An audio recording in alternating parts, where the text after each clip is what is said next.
Copy that, and initiating a full 10-4-4.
Gracious God, creator of the universe, and yet the lover of my soul.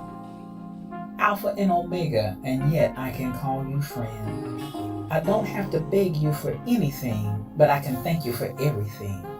God, I thank you because this is the day that you have made, and I can rejoice and be glad in it. Thank you for this day of magnificence and glory and splendor.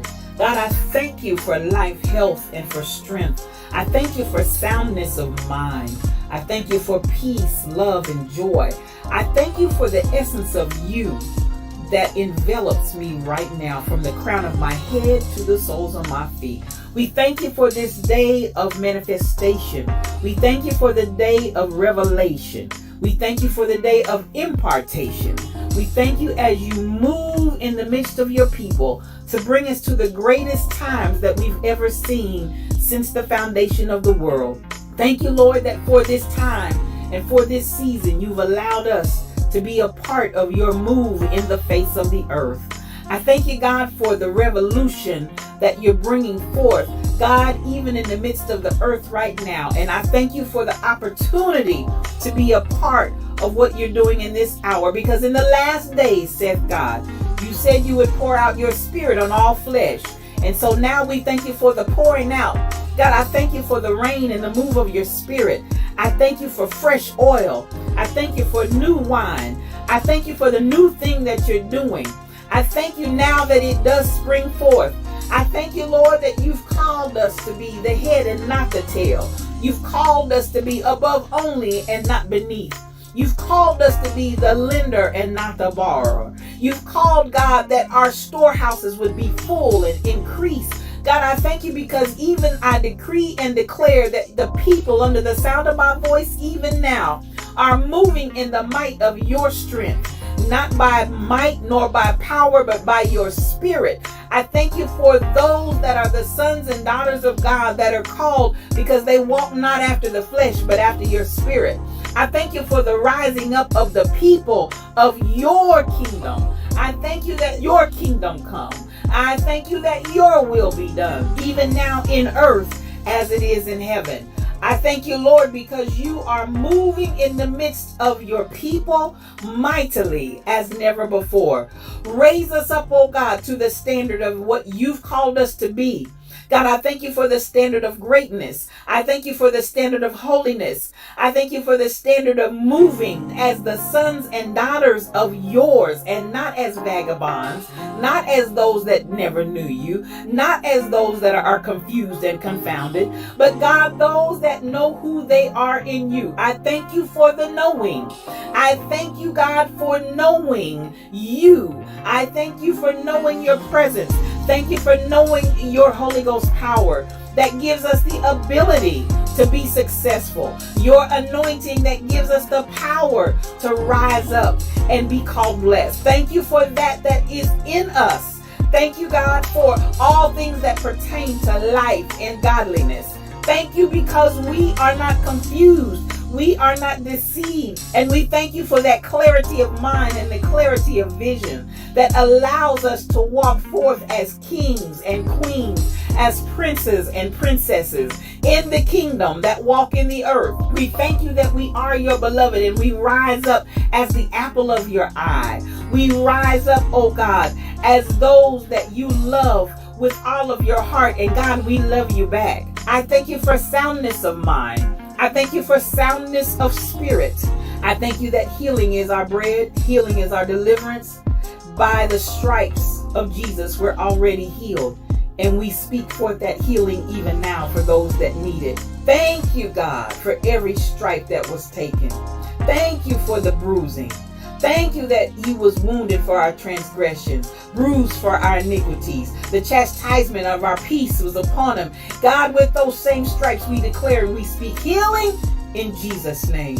We give you glory. We give you peace. We give you honor. We give you blessing. We give you might. We ascribe all of these things unto you because they are yours. Thank you. The fruit of my lips giving thanks unto your name.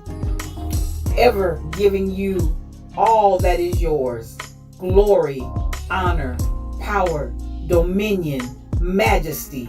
It's yours. I decree it and I speak it. In the mighty name of Jesus, it is so. Amen and amen.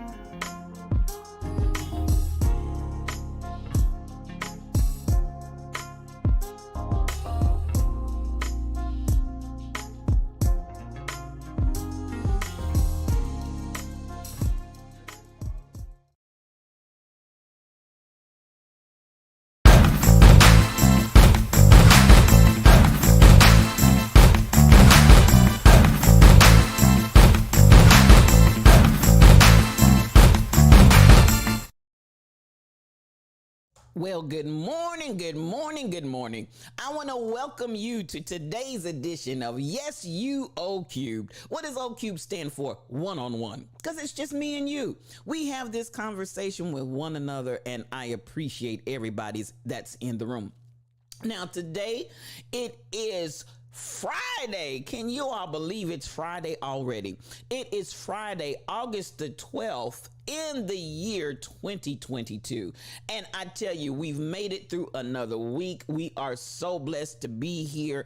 I'm so happy for each of you. And with that, you already know, how we start our Fresh Start Friday. We do it, y'all, with a shout.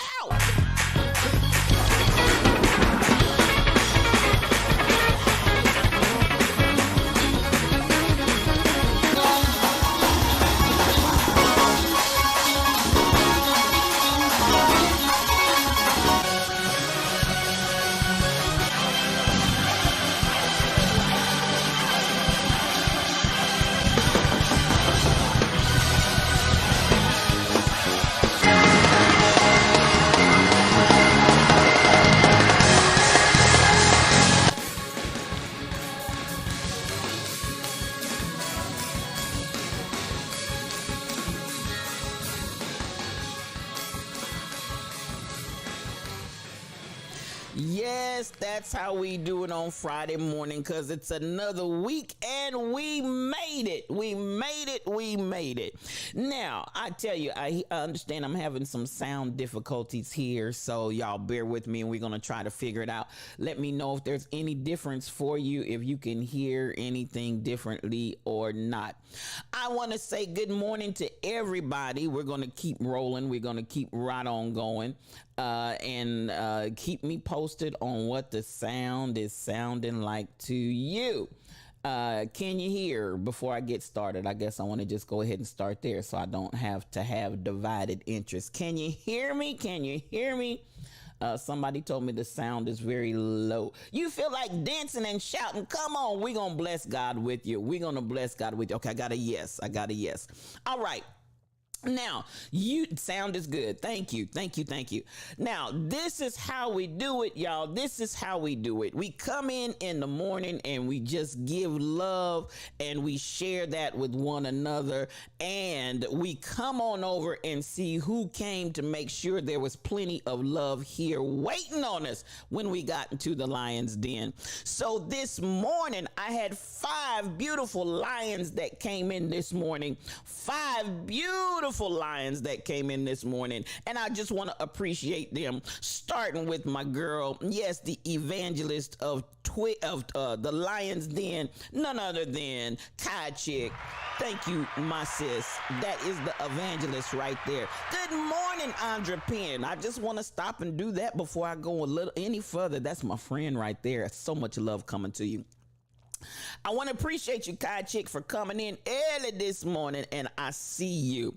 Now, then we also had coming in this morning in number 4, none other than Miss Fabulous. We know her as Mel Holiday. This is my girl. This is my sis. So much love coming to her. Thank you for coming in the Lion's Den this morning and bringing all the love, joy, peace, happiness and soul into the Lion's Den. I love you right back, Andra. I love you right back.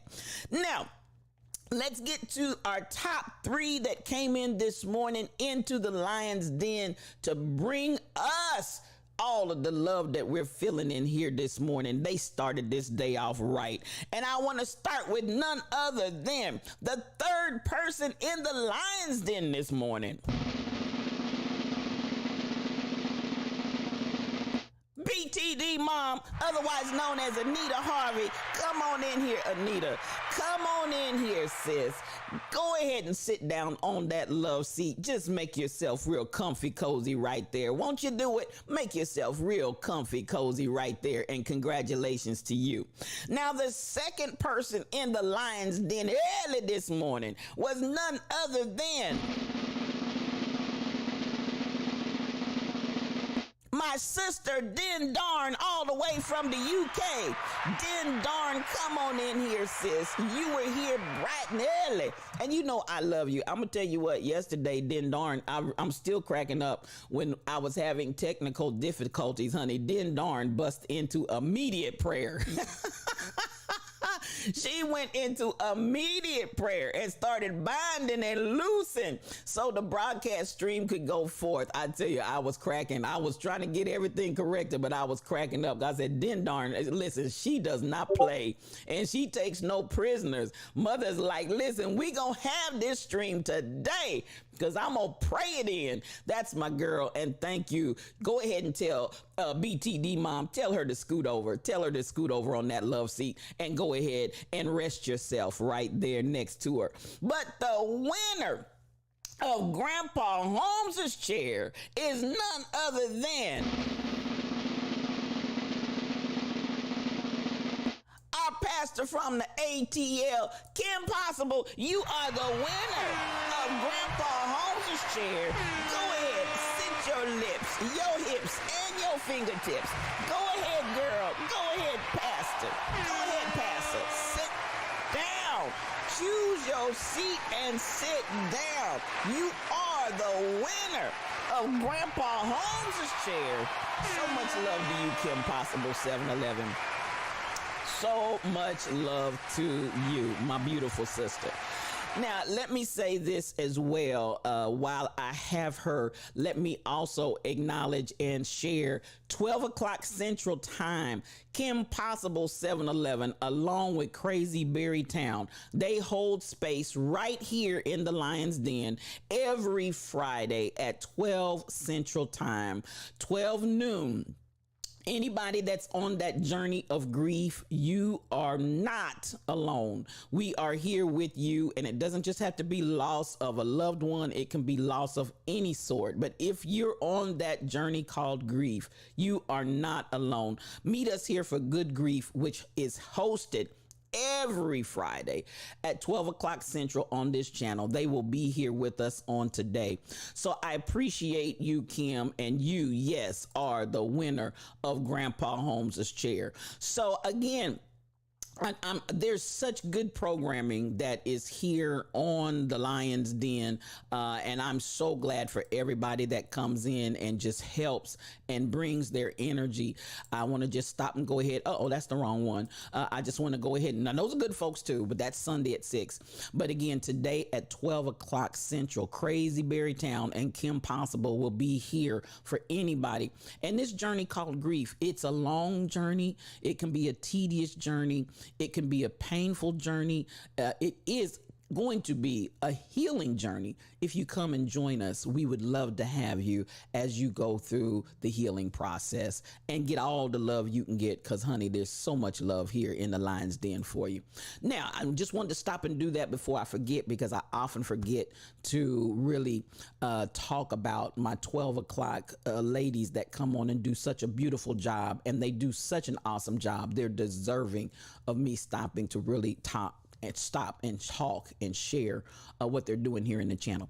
All right, now I want to come back, and you know where we go right here. I like to appreciate my mods because they are just phenomenal. There's so many things that would not be happening right if it wasn't for these beautiful ladies helping me out. None other than Shelly Thunder. Yes, up above my head, I hear thunder in the air. There must be a Shelly Thunder somewhere. Go ahead and get that mod love going. Get that mod love going, because these ladies, they work untiringly and do a beautiful job. Then we're led by none other than the Rebel Inc., who is the leader of the pack. She is the leader of the pack, and I appreciate her. I call her the Galactic. No, she's not my district supervisor. She's not my jurisdictional or state supervisor. She's not my national supervisor. She is the galactic supervisor of the galaxies. And I appreciate you, Rebel. I appreciate you.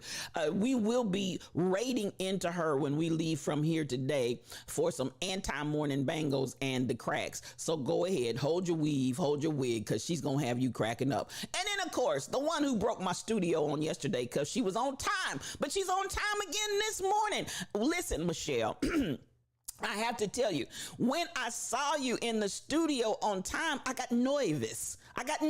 Michelle. I started wondering, Lord Jesus, is my studio gonna break down again? This child is on time 2 days in a row. But I love you. This is my quiet storm, y'all. My quiet storm, Michelle Brownell. And she changes the atmosphere just by being in it, even making the studio shut down. I love you, and I love these three beautiful ladies. Thank you for that mod love, because we just couldn't make it without you. And I appreciate you all so much. I really, really do.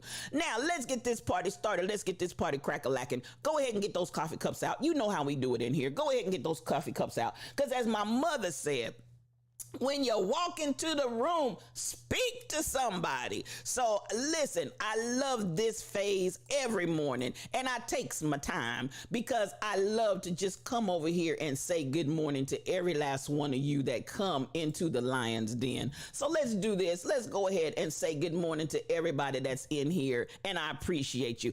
Dr. Dady Priest, listen, that's the high priestess right there. If you're not following Dr. Dady Priest. Quit your wicked ways, because I'm telling you, she's going to bless your whole life with Engagement Matters. She is a blessing to the internet community, and I tell you, it's just nobody like her. Please follow her. Good morning to you, sis, and come on in here. Mel Holiday, yes, there's the head usher right there. Mel Holiday, who just had a birthday on the 10th of August. Mel Holiday, who comes in and keeps us going for a ride and coming back alone. I see you, and good morning to you, Mel. The Rebel Inc., I see you, my sister. Come on in here, and so much love coming to you. Stacy 546, I see you, my sister in blue. Come on in here, and nothing but mad love to you, sis. Nothing but mad love to you. My dearest friend, Fairly All Day, yes, AKA Susan Fairly is in the room. Listen, that's my girl right there, and so much love coming to you. And I know you're probably working and lurking, but you're here. So much love, so much love, so much love. Good morning to you. Coming on down, and I'm looking and I'm booking, and Joanna G comes in blessing the house, blessing the Lion's Den every morning. Joanna G, blessings and love right back to you, my sister. Coming on down, and I'm looking and I'm booking, and I'm seeing who else is in the room. Who else is in the room? I'm looking, and there he is. Truck driver, that's my Mufasa. Yes, truck driver is the Lion King in the Lion's Den. That's my brother from another mother, and I love him. Come on in here, truck. I see you. You be safe out there on those highways as you're traveling to and fro. The Lord be with you and go with you. So much love to you, my brother. You know, ain't nothing but love in here for you.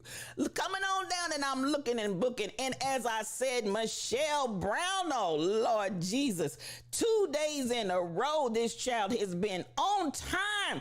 Oh my God, I feel like singing. He's an on-time God. Yes, he is, because truly there is a God if Michelle Browno was on time. Now I'm coming on down, and I'm looking and I'm booking, and I'm trying to see who else is in the Lion's Den, and I'm seeing and I'm looking. Den darn, that's my sister from the UK. I love you, sis. Good morning to you, and come on in the Lion's Den, my dear. So glad to have you. I'm coming on down, and I'm looking and I'm booking, and I'm seeing who else. Oh, and Dr. Dady Priest will be on tonight. 6 o'clock p.m. I believe that's Central Time. 6 o'clock p.m. Central Time, 5 o'clock p.m. Eastern Time. Please go out there and join Dr. Dady Priest this afternoon, or I should say this evening. She gonna bless you real good. Thank you, thank you, thank you. I'm glad y'all put that in the chat so I could see it. Now I'm coming on down to see if anybody came in the basement while I was upstairs, because I'm just a looking and I'm just a booking, and I see the gift, Nathan Lamont. Come on in here, sweetheart. All I need from you is one good squall, and we gonna dance.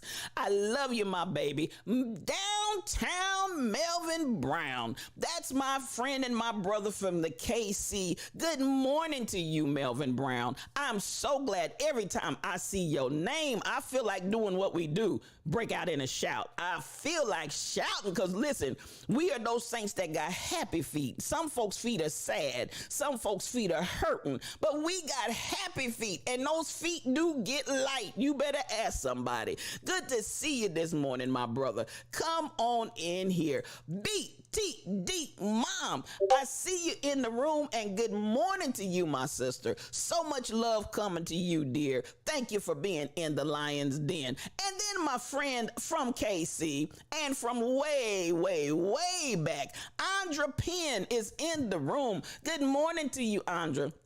I did have to go ahead and jump out the sequence and say good morning to you, because I was just happy when I saw you. I got happy. Good morning to you, and I appreciate you for being in the Lion's Den. Cassandra Woke, 2022, you're in the room. Come on, Sassy Cassie, glide and slide. You do your thing. Come on in here, my sister, and so much love to you. Coming on down, and I'm looking and I'm booking, and I'm seeing if there's anybody else, because I don't want to miss anybody that's in the Lion's Den in this morning.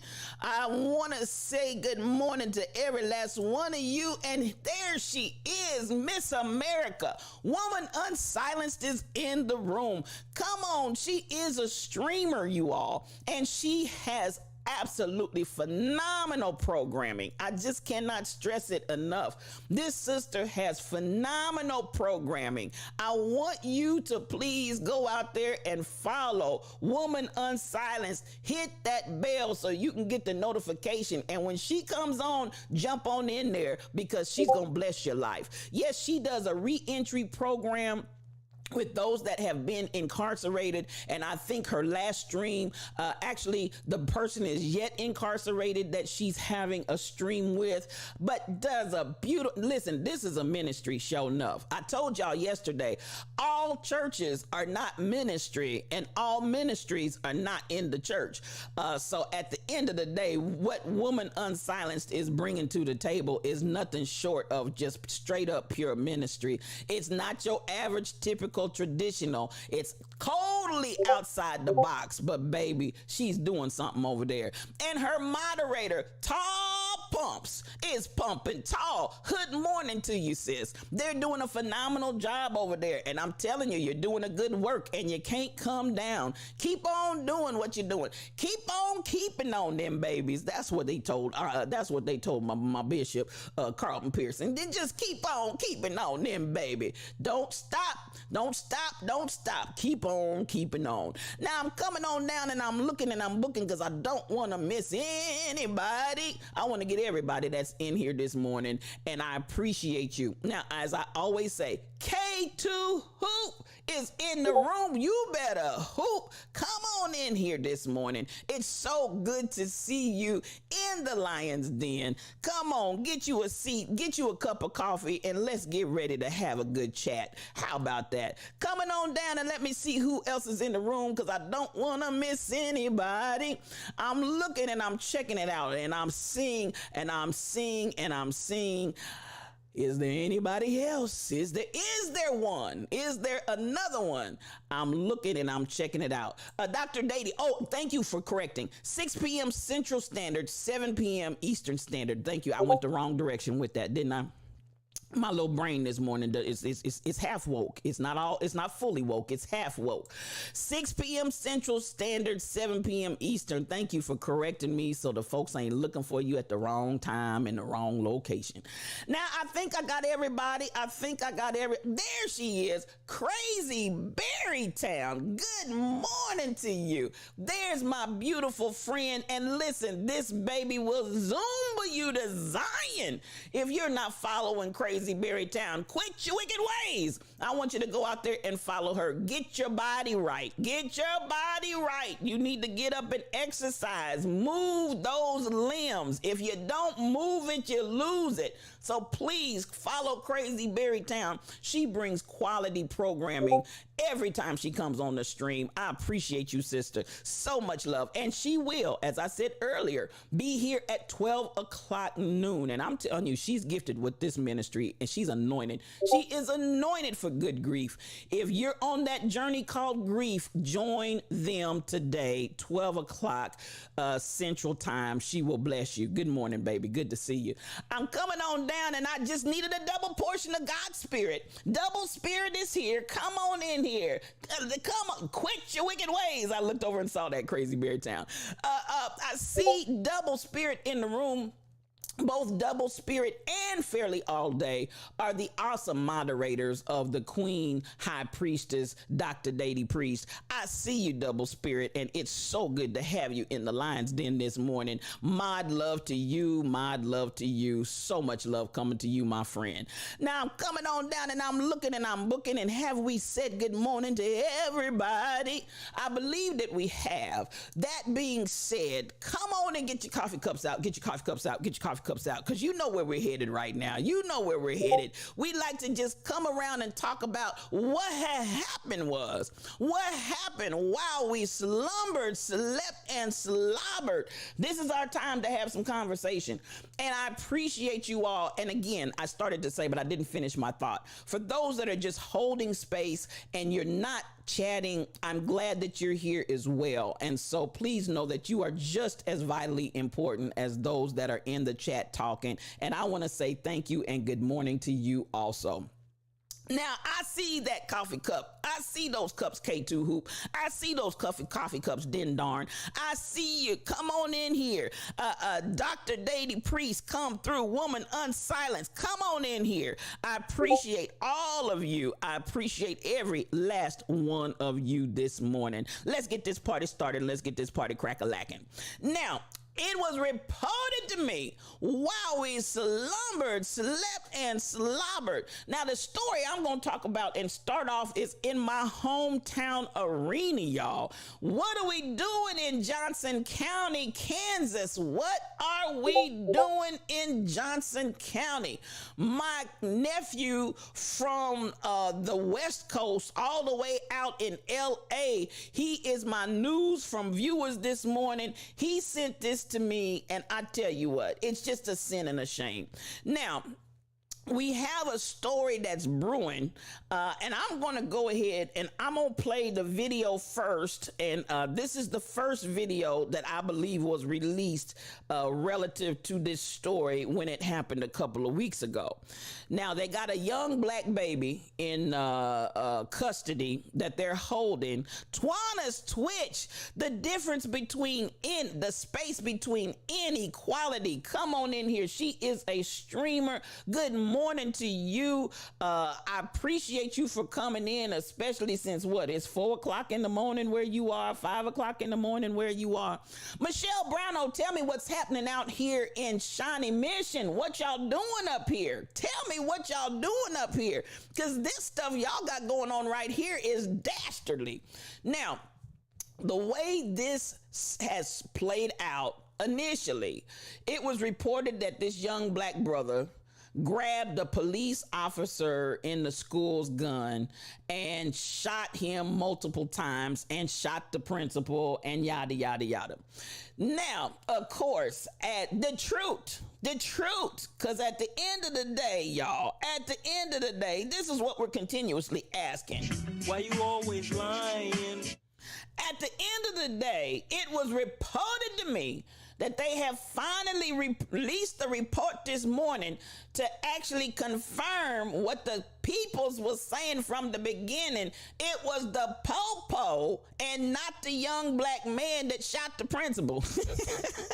I shot the sheriff. Listen, here we go, Cassandra Woke. Here we go. It was the popo that shot the principal, not the young black man. But what does the camera really show, Stacy 546? Now we're jumping in, but let me tell you what they claim. What had happened was, and here you go. Why you always lying? What they said was the police officer's body cam could not be viewed because it got shot out during the shootout.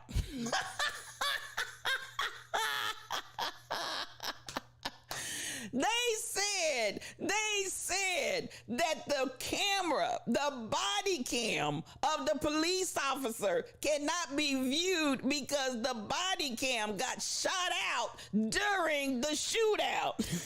Why you always lying? Woo! If that ain't some stuff, I just don't know. I'm gonna give it to y'all. I see y'all. I'm gonna give it to you. Could it be?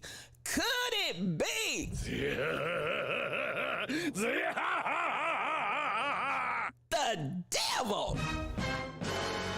Baby, that ain't nothing but that old slimy devil. This whole entire story reeks of the aroma and the funk of Diablo and his brother Beelzebub. This is full of the devil. This is full of the devil. So they finally came out. Listen, your dog ate your homework. I got you the gift. I got you. Y'all, how convenient. Why you have to always, Cassandra? Why? Just explain it to me, Lucy. Explain it to me. So when that happened, you knew something about the story wasn't right. The kid said long ago he had a gun, but he didn't know what he was doing with the gun. Listen, I'm telling y'all, this right here is the epitome of why y'all don't want to po-po in here allegedly and supposedly watching over your kids. It's just a police state at the end of the day. Y'all trying to turn our schools into a police state, but then you got foolishness like this that happens. So let's I saw this story, Big Dummies. Who was the sheriff? Barney Fife. I'm trying to tell you, this is a Barney Fife story right here, if I ever heard one. It is crazy, Michelle. It's absolutely crazy. It ain't the devil, but full of bull. I'll see you, truck. This is insane. So this was a story that so many people said when they told it, it didn't make sense. When they told it, the details did not add up when they told it, but they were insistent. And this baby is being held on, I think it's like $1 million bond. This baby is being held and detained over. And the school children went out and had a protest of all colors, of all ethnicities. The children came out and held a protest saying, free the baby, free the baby, free the baby. But they insist they're not going to free him because they still want to continue to say he got the popo's gun and shot the popo. Now, so at the end of the day, Diablo is always shady, lying, dirty, and wrong. I see you, Cassandra. Not Barney Fife, woman unsilenced. This is a Barney Fife story. And I'm sorry if anybody in here is related to this police officer, Clark, but at the end of the day, this is a Barney Fife story. And you're not, listen, I'm not buying what you selling. No. And why did it take you so long to come out and admit and acknowledge that unlike the original report, the young man did not shoot the principal, the popo did? Now, you could have figured that out in 5 minutes or less. So at the end of the day, you know, he feared for his life, Mel. He feared for his life. You know that's always going to be the story. I feared for my life. I feared for my life. If this doesn't make people see that all the departments need to be dismantled, I don't know what will. And that's said from a retired sister in blue. She is the popo. And so she knows. Still being held. The kids tell a far different story than what the police report. But now let me tell you about these dastardly police reports.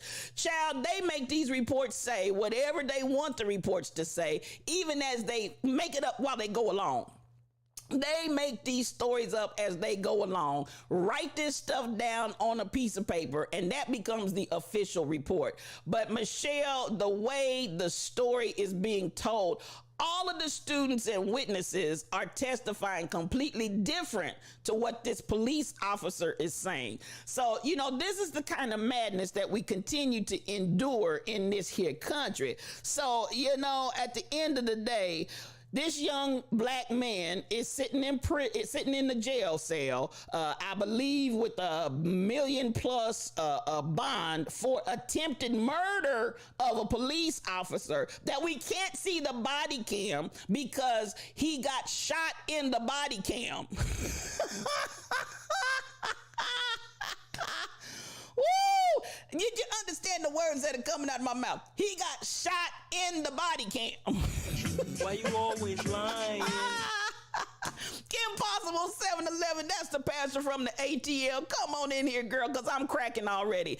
He got shot, then darn, in the body cam.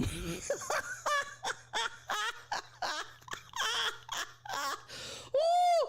That is the best lie I've heard yet. He got shot in the body cam, and the body cam is destroyed, and so we cannot see any footage from the body cam.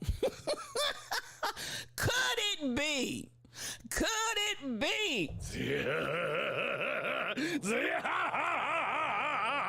The devil? Now, somebody lying. She lying. I feel the spirit of rebels stream. She lying. Where's the footage up until he got shot. Ain't no film in the body. Listen, the body cam is destroyed, Michelle Brownell. The body cam is destroyed. There is no footage that can be retrieved from that body cam. It is completely annihilated. So, yeah, Johnson County. Johnson County, Johnson County. Could it be? Could it be? The devil. So he did have to go to the hospital, and we're gonna cover that one in a minute. I wanna try to play if I can, cause this story, listen, this has got a gift that just keeps giving. Cause this lie right here is just egregiously stupid. But they want us to believe it. But here you go. So let me go ahead and come on over here. Let me make sure. I want y'all to see. This is one of the lies, nothing but lies, Michelle Brownell. And all of the students and the witnesses are saying, this sound like a lie to me. But at the end of the day, this is the story that's being told. And so here we go. Johnson County, Overland Park. Somebody needs to explain it to me, Lucy. Explain it to me. Please make it make sense. And here we go. Nearly 2 weeks ago now, the Olathe School District was launched into a frenzy when reports surfaced that gunshots had been fired inside of the Olathe East High School building. Within minutes, SWAT teams armed with assault rifles swarmed the building. Students were quickly and appropriately placed in lockdown, and helicopters circled the building, as well as news stations gathered outside the building to cover the story live. Within an hour, reports surfaced that an administrator, who was later identified as assistant principal, as well as a school resource officer, had allegedly been shot in what was already being phrased as a school shooting. The phrase school shooting likely conjures up images of disturbed, violent teens who go on mass killing sprees and rampages. People like those you see here. Nearly 100% of the time who are white students who write in their diaries and give off numerous warning signs of vicious and murderous thoughts. Almost always there are signs which are ignored prior to when these individuals go on such killing sprees. And the people around them almost always say that while they may not have expected it, they are also not surprised. Because of this history and context of the phrase school shooting, it brings about visceral reactions, and now when it's used, we often no longer actually investigate what actually happened in a situation for the facts, because we assume that the person is simply a murderous monster like all of the others. But was what happened at Olathe East High School that day a school shooting, or was it something different, and perhaps far more disturbing? Well, to start, this scenario already differs from any other in history because it involves a black student. That black student is 18-year-old Jalen Elmore, who now still remains in critical condition after sustaining gunshot wounds from police officer Eric Clark. Unlike school shooting scenarios, Jalen did not pull his weapon out and attempt to use it on students. He was instead reported by a student for allegedly having a weapon in his backpack and was escorted to the admin's office. At this point, he was alone with Assistant Principal Caleb Stoppel and made no aggressive moves or attempts to escalate the situation. While news outlets are reporting that Jalen had a vendetta against the assistant principal, this does not seem to pan out, as if he wanted to shoot Mr. Stoppel, it appears he could have done so while they were alone in the office. According to all reports, Stoppel requested for Jalen to remove the weapon from his backpack, to which Jalen refused. When realizing Jalen would not oblige, police officer Eric Clark was summoned. While no news outlets or even the school district itself will say descriptively what happened next or how the situation escalated, we know that once Clark arrived, this is when shots were fired. This brings the question, who shot first? And why did the situation escalate in the first place? Numerous students, parents, and community members are also asking, why isn't the district releasing video footage of what took place that day? Is there anyone or anything that will provide motive of why Jalen would do this? As far as we have seen from all reports, none of Jalen's friends or school staff members have said that he exhibited any abnormal behavior that day. In fact, we've spoken to a number of his close friends who have said that he was in high spirits that day and had been talking about how much he was looking forward to graduating early. These same students we spoke to also mentioned a key element that seems to be missing from all other news reports, that Officer Clark had a history of racism, antagonizing students of color. This is in direct contradiction to the hero narrative currently being unquestioningly parroted by other media sources. It is possible that Clark acted heroically that day, but this is not something we should blindly believe without evidence, as most media outlets seem to right now. We spoke with a student who was close friends with Jalen and has known him for years. This is a bit of what she had to say.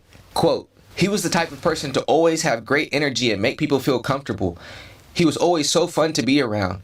We would be walking in the hallways and he would talk to a random person and just make them have a better day. He was super respectful. If he saw an adult, he would be like, 'Good morning.' All of the people who are speaking out about this are getting suspended. The administrators had 2 banners for everyone to sign in support of the officer and administrator, but many students began writing 'Free Jay' and 'We don't know the full story.'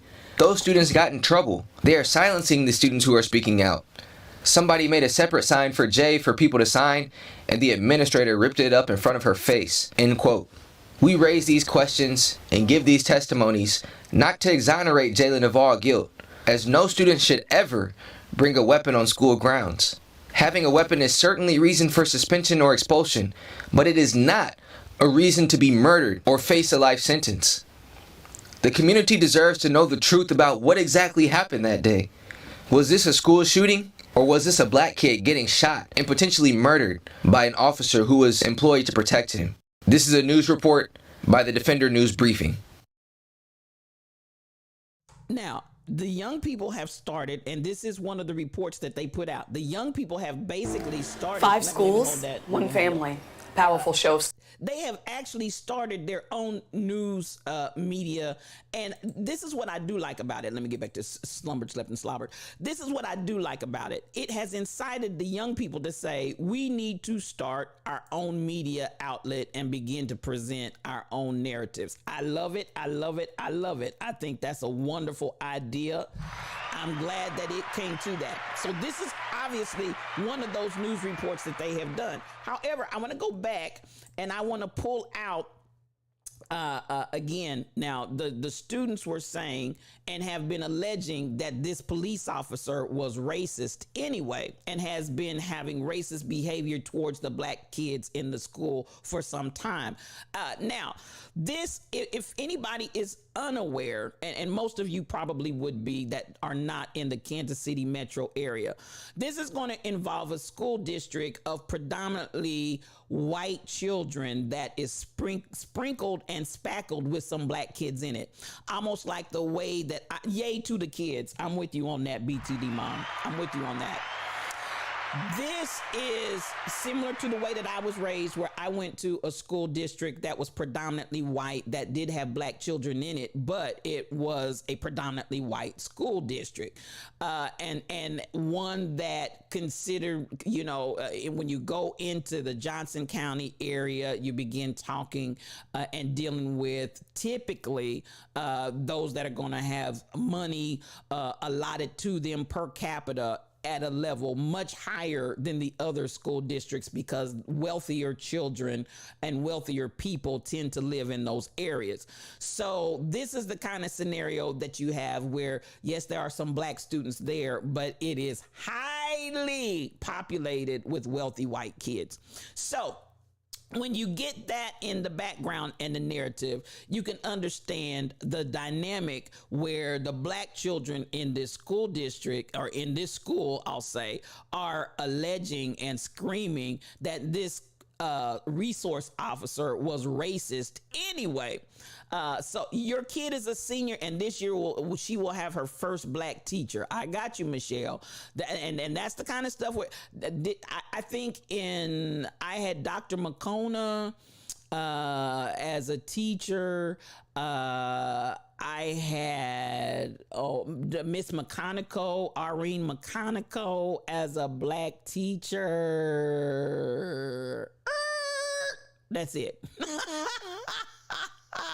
You know, so this hello, this is the scenario, and I hear you loud and clearly. This is your daughter's year for first black teacher, and she's graduating. So this is what we're talking about. And at the end of the day, you know, let's deal with some reality here. There is some racism going on, as in I've shared this story with you before. When I went in to see the counselor and to talk about, now I'm a straight A, top 2% graduating class scholar from my school district. And the counselor tells me I would make a good lab technician. Now, again, no shade against the lab technician, but I am killing the grades. I'm in the upper percentile nationally, not just in my school, but nationally. And this woman sat here and looked me dead in the eye and said I would make a good lab technician. So, you know, while kids that are dumb and dumber are being provoked and promoted and encouraged to go to law and go to med school, and they're dumb as a box of rocks. Explain it to me, Lucy. Nonetheless, but there's no racism in the school, y'all. There's no racism in the school. And it just so happened she thought I would be better suited as a lab technician than to go for any kind of professional degree and professional position. I'm just saying, this is what we're raised in, y'all. This is what we're raised in.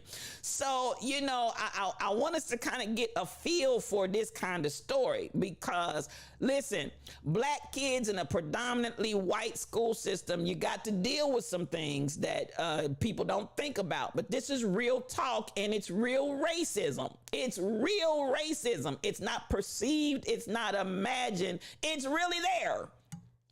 So, you know, I just want to I want to write the vision and make it plain because this is Yes You O Cube, one-on-one, just me and you. And I am your spiritual thought leader. And you know how we do it in here. We take this coffee strong and black, no cream, no sugar, because we tells it like it T-I-Z-tis. So don't tell me, don't come in here trying to talk to me. Don't try to talk to me about that system is over because I'm telling you, we as black students in predominantly white schools still had to deal with racist mindsets and racist ideology and racist behaviors. So there you have it.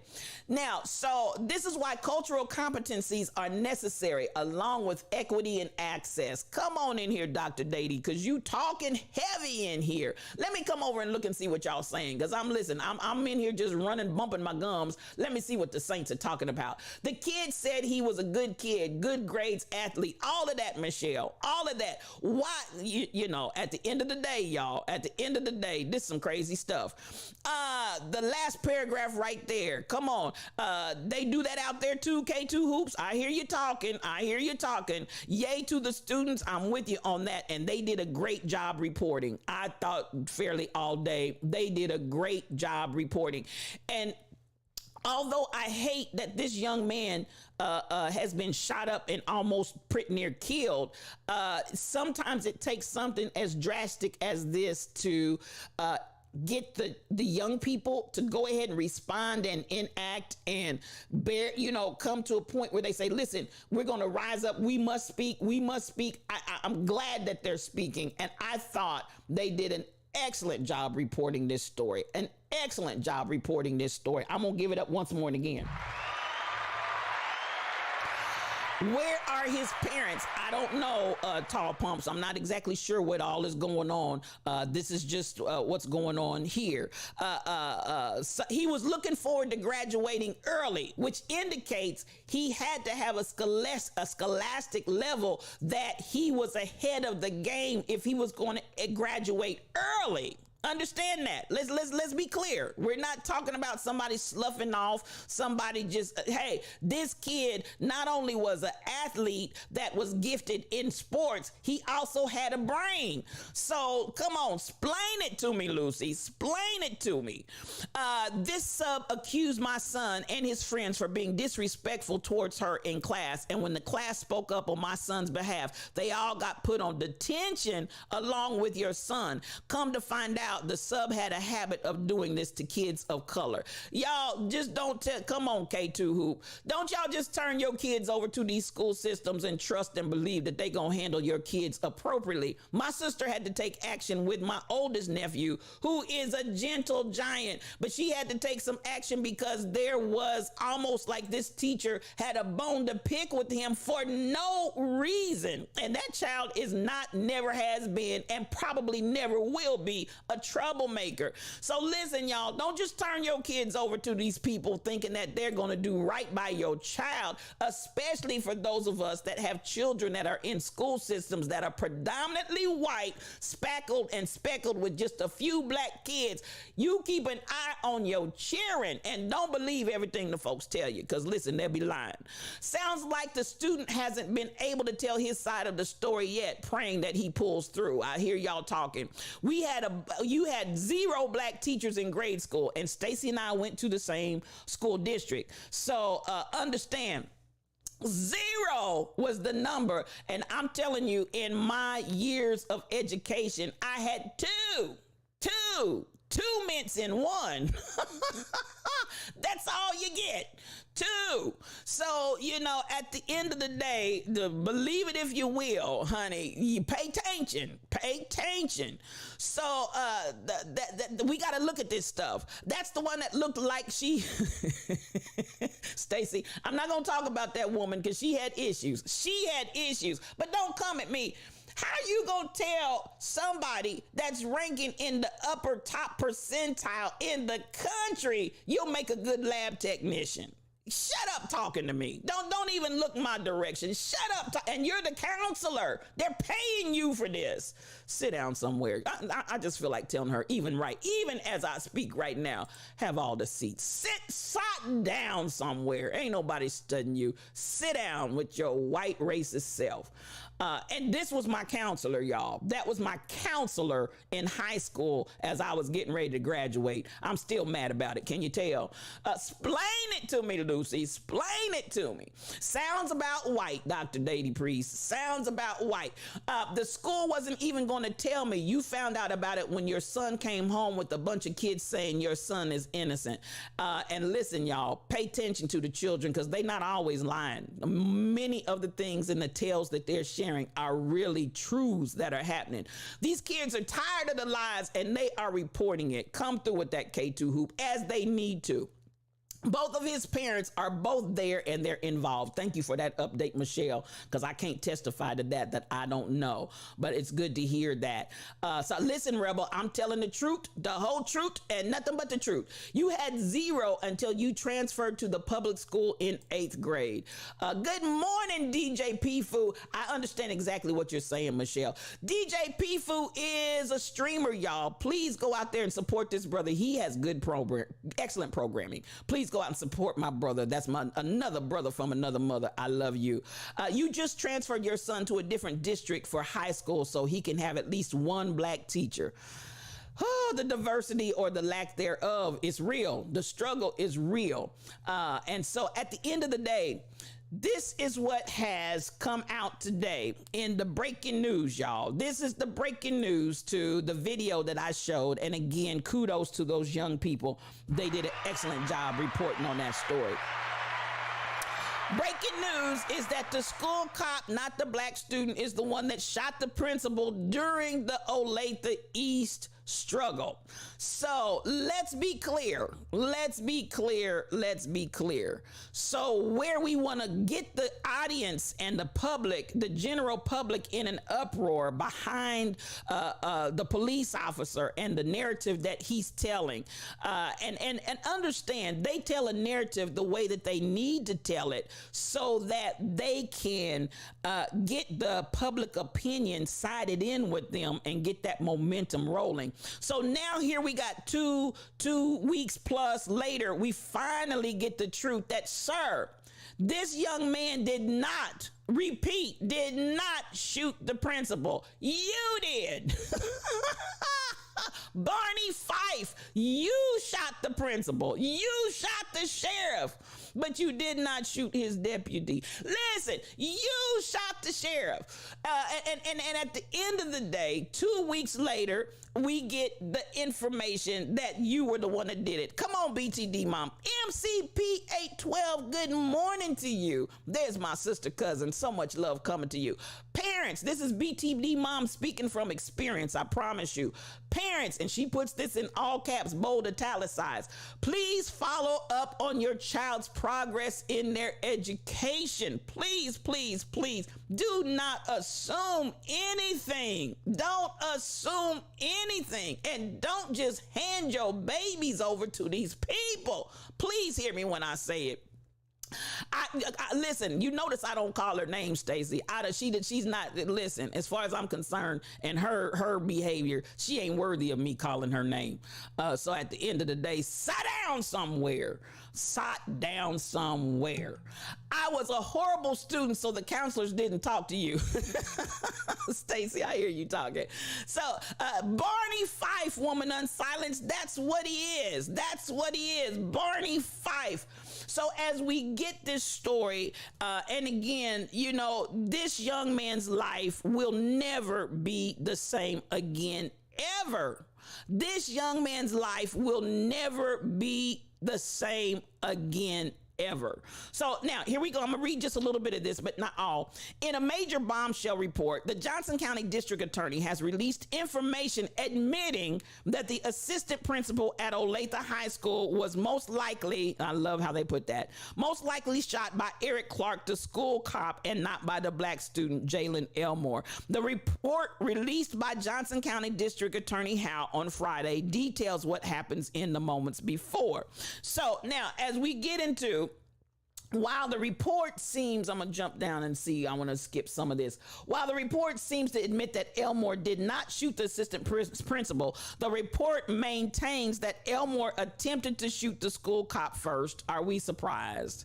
Let's say, sure, Royal Confessions, good morning, Iron. Come on in here. Surely she was never horrible. Absolutely not. The report continues to maintain that Elmore attempted to shoot the police cop first. Now, this is the thing. Where is the camera?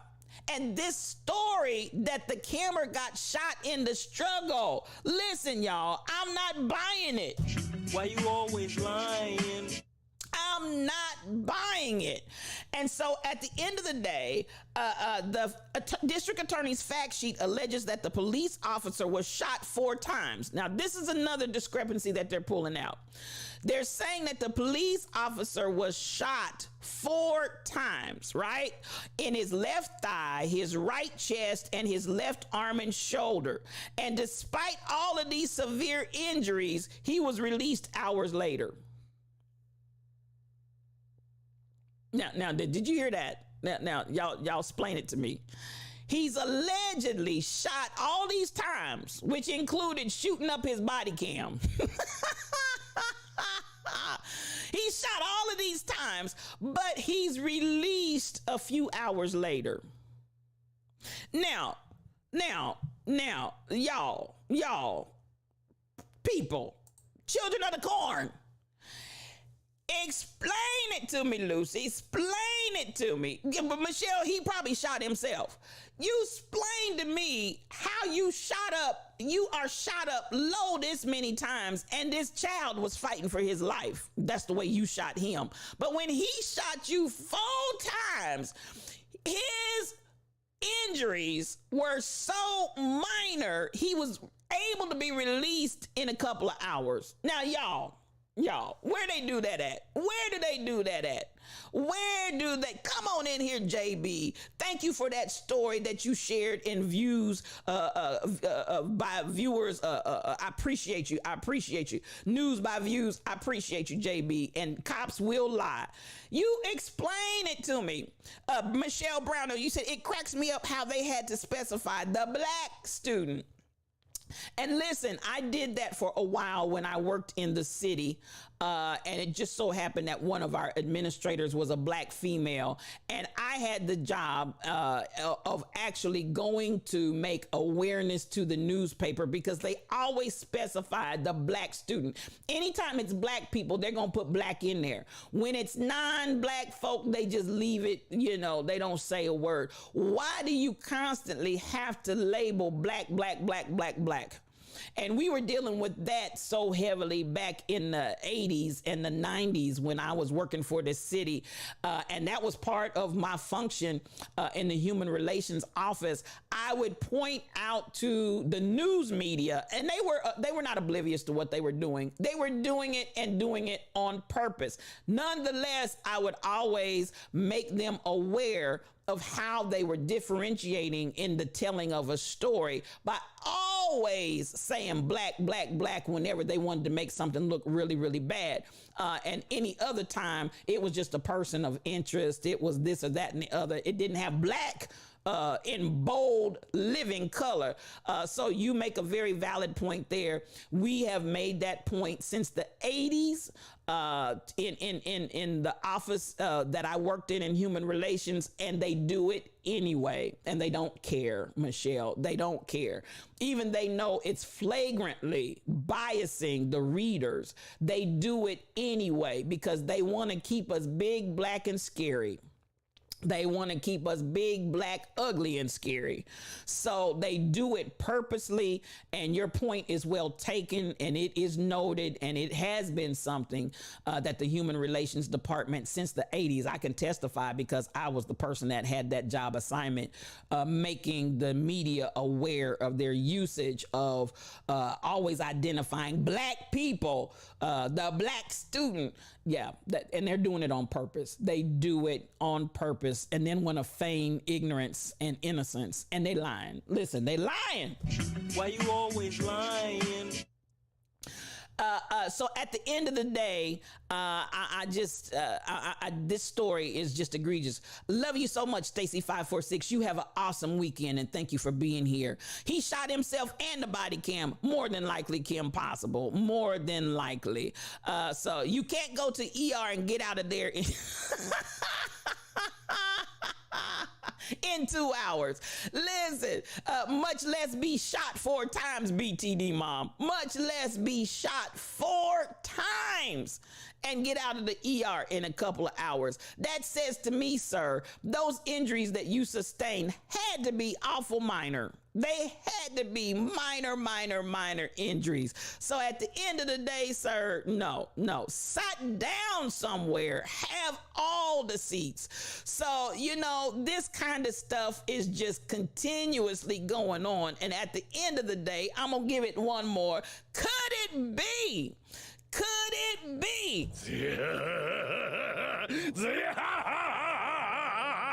The devil. Baby, that ain't nothing but that old slimy devil and Diablo and Beelzebub, that blessed trinity. I'm telling you, they're loose, that demonic trinity. They are loose in the land. So, you know, at the end of the day, this story is just all kinds of smelly, rotten, dirty lies. Why you always lying? I see you, truck driver. Your question is, what kind of gun did the student have, and where are the bullets from the officer's vest? Come on here. Come on here. Explain it to me, Lucy. Explain it to me. Please make it make sense. You can't. So at the end, you're sitting in the ER for 2 hours before you can be seen, K2 Hoop, and y'all ain't even lying. So here we go. Yes, but watch them say they don't have money for ballistics, because I'm like, where is this alleged gun again? Where's it at, Tall Pumps? Who knows? Who knows? All you know is you got a black young man, and now his life is forever changed. So that's really where I'd like to go with this conversation, for real, for real. These are the types of incidents right here. And those witnesses that saw this happen, their lives are forever changed too. The young people that saw and witnessed and were victims of this alleged racism by this particular school resource officer. I'm telling y'all, and I've said this numerous times, so you know how I already feel about this. The idea of us having all of these armed police officers in the school, I'm not for it. I am not. It's not enough that you get us out here on the streets and kill us. Now you're getting the kids in the school, inside the school building. You're getting the kids in the school. I'm just not for it, y'all. You can say what you want to say. I am not for it. So at the end of the day, come on here, woman unsilenced. Listen, I'm glad to do it. Pointing out this nonsense they push out in the media for us to accept. Truly, us people, U.S. people, accept a lot of the media and trust them. And it ain't nothing but a bunch of that we cannot utter on this content because we don't cuss up in here. But listen, it's a whole lot of brown stuff that we're dealing with. And at the end of the day, listen, Dendarn, they want to kill them before they even reach the streets. We were killing them dead in the streets. Now we got videos out there in the street where we can actually record this happening. Now you've come into the schools. Now you've come into the school system, and I don't care what anybody says. I am not for it. The school, come on, and good morning to you, JB. The schools are designed to look like child jails. They're teaching kids to be prisoners. Now, listen, I'm going to tell you what. Even along that line, I went into a school because I was contracted in as a ACT, SAT, PSAT instructor for test prep. And at the end of the day, I went in a school that had absolutely positively no windows. I said, where do they do this at? Those kids were treated and herded around like animals. And now I don't care what nobody says, and I don't have to watch my tongue. I'm not beholden to anybody. At the end of the day, and this is to your point, JB, at the end of the day, I said, this is a prison. This is a prison. It's not a learning environment. You tell me where you can go all day long and not see the light of day. Where do they do that at? And who's building and designing these daggum schools? Where do you have absolutely positively no natural light on your skin? Where do you have the inability to see the outside and see daylight? Where are they doing that? I'm telling you, this school was jam-packed to the gills, and I walked in there, and the first thing I said, this feels like a prison. After I went through the metal detectors with the popo standing at the door. I'm just not for it, y'all. I'm not for it. We're not prisoners. Our children should not be raised like prisoners. And at the end of the day, I'm like, no, ma'am, no, sir. This school, in my opinion, needs to be shut down. Shut it all the way down. Because if my child cannot see daylight,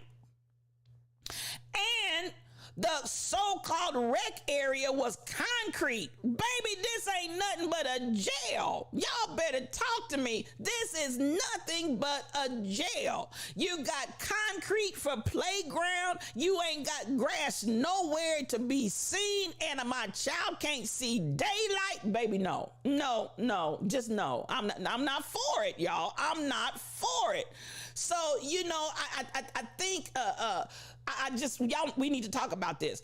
So come on, let me look over here, because I'm trying to let this go, but I just cannot, because if you do not understand that the mental imagery and the mental position that this puts the children in, and then you wonder why they are acting out and unruly and agitated. And baby, I don't want to be in a building where I can't see daylight forever and ever for 4 years straight. No, ma'am, no, sir. Don't put me there. I'm not going to that school. So at the end of the day, come on, they look just like jails, and you ain't even lying. Better yet, what is the principal saying about this? Now, you got a point on that, JB. Come on in here.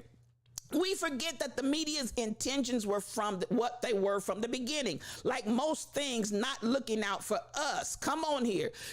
Listen, she don't curse, but we got a curse in ministry. I I read all of that, Tall Poems. I got the gift of tongues and interpretation. I understand exactly what you're saying. Thus, the school to prison pipeline, Dr. Dady. I'm trying to talk to y'all and tell y'all something, because at the end of the day, we got to pay attention. Fund education, defund incarceration. Teacher shortages are real. We need great minds, not more police. You better speak, JB. You better speak. Thus, even as Joanna G, I hope you're still here, and Dr. Dady, I know you're in the room. This was a conversation when Joanna G shared openly, as we were talking about the situations in schools the other day, that she feels like, I'd like to leave. But I'm like, we need good teachers, and we need teachers that look like our children in these classrooms. Hear me when I say it. We need good teachers, and we need teachers that look like us in those classrooms. That is vitally important. So, that's why I said, Joanna G, let's have an offline conversation, because before you make that decision to say goodbye, we need good teachers. And I understand the frustration.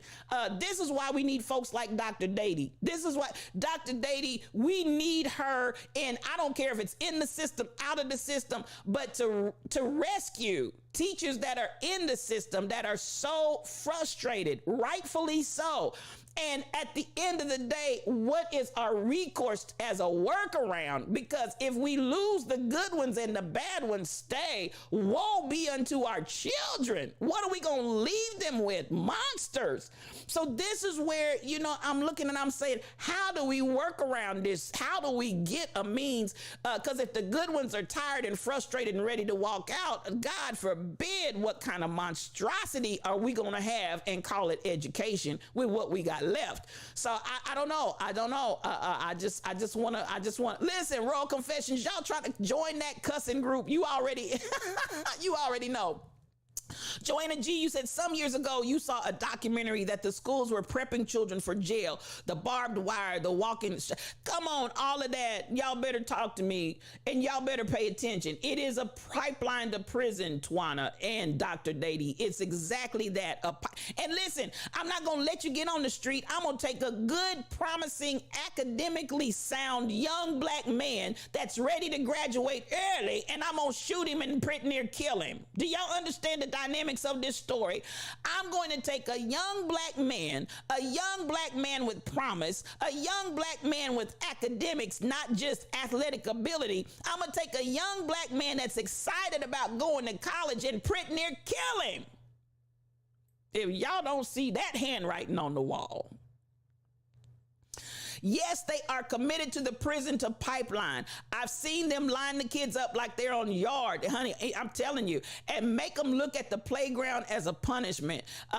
We ain't gonna get you started, but we've had this conversation, Tall Pumps, and I know what you're saying. And I've been there. And for those, maybe you don't have children and haven't had children in the system for a while, I want to encourage you to get involved. Even if you don't have children in the system, get involved to see what exactly is going on, because there are some telltale signs that is definitely nothing more, nothing less than pipeline to prison that is actually taking over the school system, and we in the black communities especially, and we've got to say no.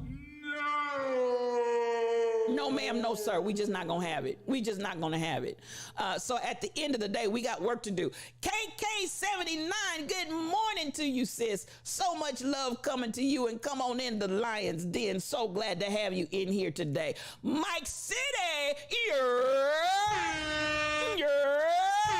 Mike City is a streamer, and if you're not following him, please follow my brother. He will bless your whole life, and good morning to you. And thank you for that 20 months in a row. Thank you, my guy. That's my guy. I appreciate you. So much love coming to you.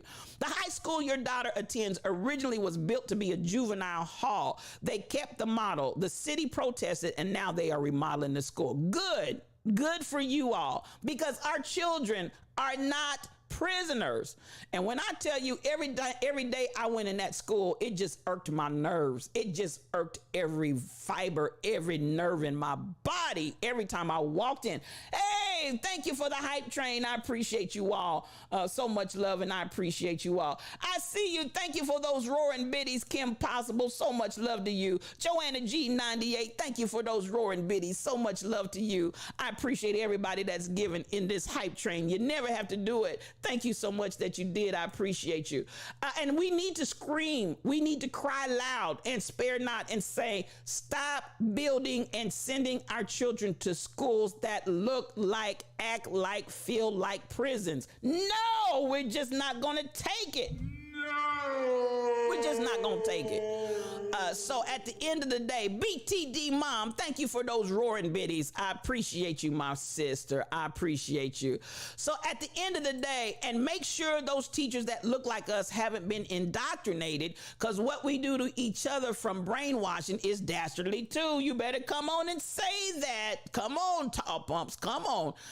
There are some that have drunk the Kool-Aid. Groove Now, good morning to you and welcome to the Lion's Den. Come on in here. We having a conversation this morning and I want you to join right in. Your daughter went to a volleyball game and someone on the opposing said, y'all go to that jail school. Now that's sad. That's sad. She came home and Googled it, and that's when we found out it was supposed to be a juvenile hall. That's sad. That's sad. When you can't have pride in your school, you can't even have pride in your school building. You know, you can't have pride in your school building. And I'm gonna tell you what, even though I was there and I was contracted in, I will say this, he was a threat to him, but he's a threat to society, Joanna G. Anytime we're getting ready to put another successful, young, strong-minded black man into the system, that black man definitely becomes a threat. Be clear on that. That young man becomes a threat to racism and a society that's built on white privilege until we turn this thing around. And I'm going to keep saying this. It's like, do you see racism at every corner? I see racism as still a dominant force and factor in this country, even though we would like to be idealistic and say we've corrected our racial issues. No, we have not. No, we have not. And I'm going to keep crying loud. I'm going to keep screaming. I'm going to keep sparing not until we get the understanding we have got to do whatever we need to do to change this system away from this racist, white supremacist energy, which is still in full mode operation. Don't be deceived. So, you know, and I'm talking stories just like this where why, when the young black people in the Olathe School District were complaining that Kai Chick is loose. Good. Thank you so much, Kai Chick. The evangelist is going forth in her ministry. I appreciate you so much. I appreciate you.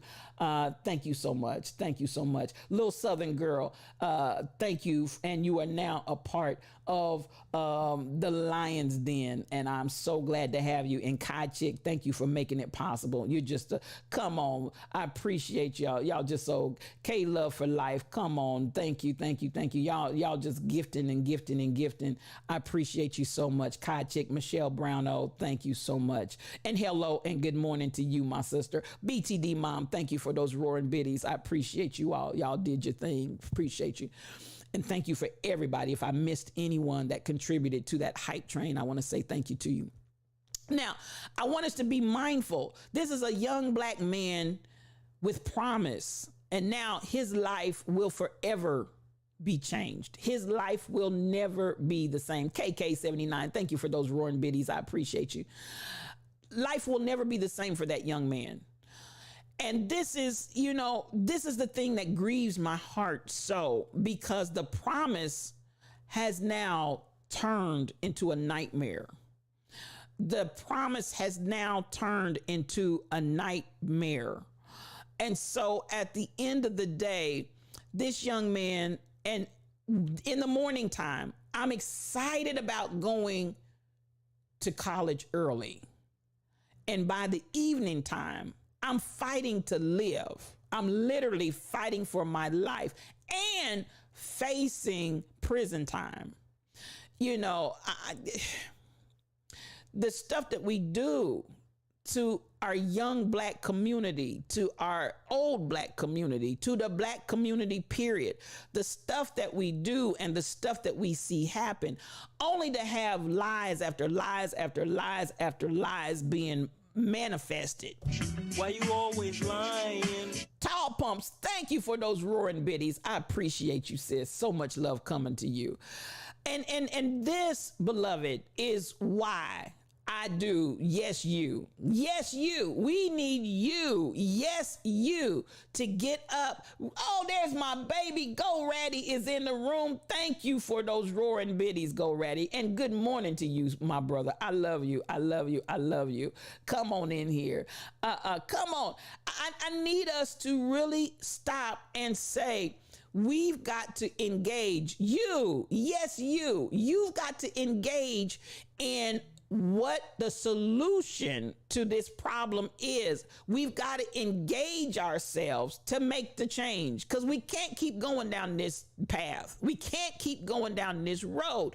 This young man's life and his family's life and his friends' lives, all of these individuals, just from those moments in that office that we cannot see because, honey, this lying popo, Why you always lying? says that one of the bullets hit his body cam, and now we don't have access to any of this video footage. We have got to take the reins and say, listen, this You shall not pass! And listen, beloved, it may not be in your neighborhood, but you're still affected and impacted, because even though it may not be in your neighborhood where this school situation is, it may not be in your neighborhood where please understand, this can happen to any person of color anywhere. Come on, Kai Chick. And enough is enough, and too much is too much. And this is too much. This is too much. This is too much. Now, somebody might say, but you don't have the police officer's account. You don't have this. You don't have that. You don't have blah, blah, blah, blah, blah. At the end of the day, no, at the end of the day, number one, what we do know is the folks are lying.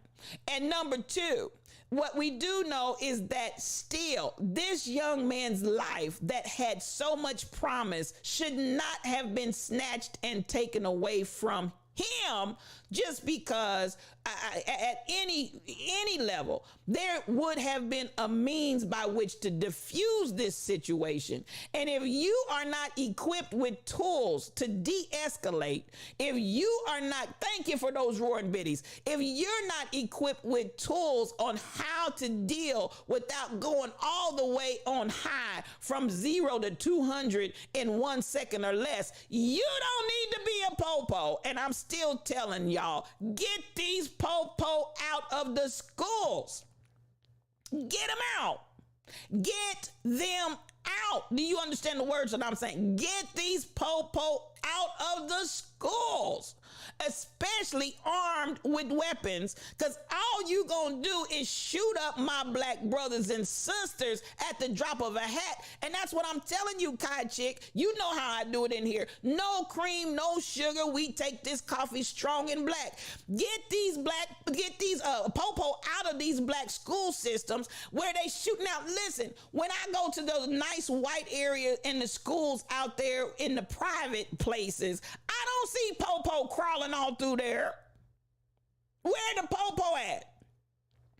And as those young men, as the young reporter so aptly pointed out in his reporting, most of the people that are doing these mass murders are young white kids that have shown all kind of signs and symptoms that they got issues and problems, but nothing happens to them. They're left footloose and fancy free. They go out and shoot up as many people as they can kill and take out, and then they get to go to Burger King, have it your way. What do you want for dinner? And nothing happens to them. But when you come in our communities, the school is swarming with popo armed with guns ready to kill. And at the end of the day, I can't even see daylight outside because my building ain't got no windows.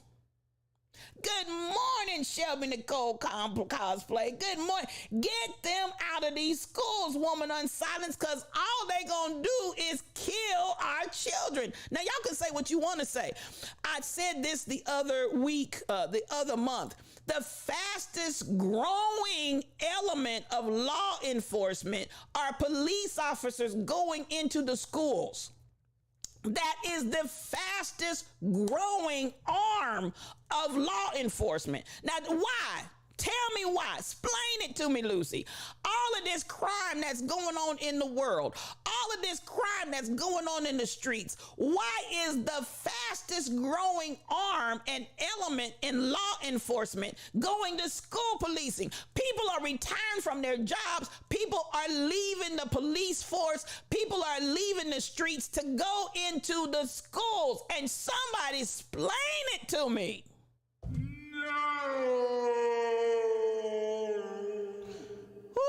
Y'all ain't ready for me. Y'all are not ready for me. Y'all just ain't ready. And listen, I'm going to keep hollering it. I'm going to keep screaming it. I'm going to keep saying it until we get the picture. Groove now. Until we get the picture. Get the po-po out of my school. There's no reason why this should be the fastest growing part of law enforcement going into the school districts. No. With your racist selves. I said it. With your racist selves. You shall not have a gun walking in the halls with my children. And the answer is I felt the little whinings right there. And the answer is no, no, no, no, no, no, no, no, no, no, no, no, no. Get these po-po out of our schools. I said what I said and I meant what I said. I said it and I meant it. I don't care if your best friend, your brother, and your uncle is in the school and that's their new job. No. No, ma'am, no, sir. Killing up our babies in the school. We're not having it. We just not having it. We're not having it. We see you, Diablo. We see you. Because at the end of the day, could it be